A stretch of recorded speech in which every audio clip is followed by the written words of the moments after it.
Hi, I'm Jim Pavett from Illusion Studios in Tucson, Arizona. You might recognize me as one of the judges from the CBS Lucky Break TV show. I've talked to the contestants and I've talked a little bit about pitch in some of my other videos.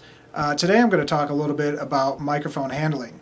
Now, when you have a microphone, such as this one, I see some performers, they believe they're really powerful and they pull the mic away or they pull the mic down and away from their mouth, and what happens is we actually hear la, la, la, when it's supposed to be just da, because they keep moving the microphone away.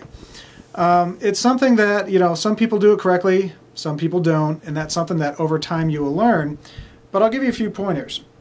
The first thing that you have to know about microphones is any kind of performance microphone is they're directional.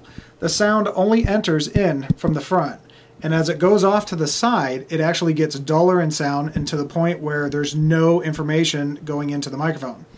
The reason this is you want to isolate from the rest of the band performing behind you, or you have the monitors in front of you on stage that's shooting back into the microphone, and if it picked up from all directions, it would actually cause a feedback loop and blow everybody's ears out, so you don't want that. So that being said, when you have a microphone facing at your voice, you want it to always face at your voice.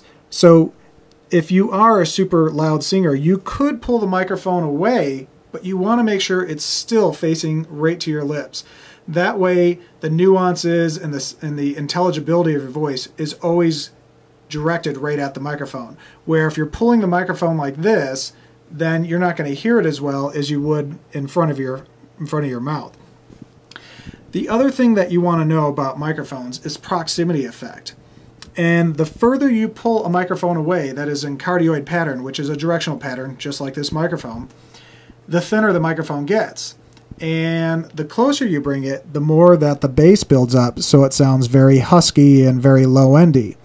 Now, I do see some of the more, let's say, hardcore type singers, they'll actually grab the microphone like this and sing into it, which is really cool stylistically while you're on stage, but as you could hear right now, it kind of sounds like crap, and you really don't want to do it.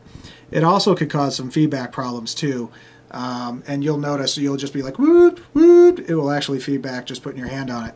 So you want to keep your hand off. A lot of people do the tapping thing, all that information actually goes into the microphone, so you're tapping the body, and it's not as isolated as you think it would be to protect you from that. So you don't want to eat the mic because it sounds like this, which is just horrible. You kind of want to keep it as close as possible.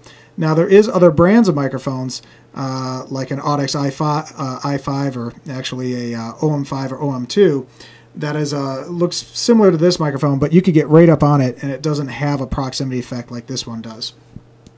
So hopefully that gives you a little bit of information. Always keep the microphone pointed at you and learn if you're really powerful or not by talking to sound guys. If you keep pulling that microphone away and you're not that powerful, it might feel right, but it's not giving you the best performance to your audience, and you always want to give the best performance to your audience. So learn about your voice, learn about microphone technique, and go from there.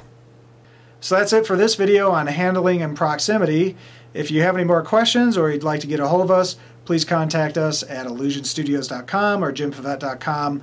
I'll be more than happy to answer your questions.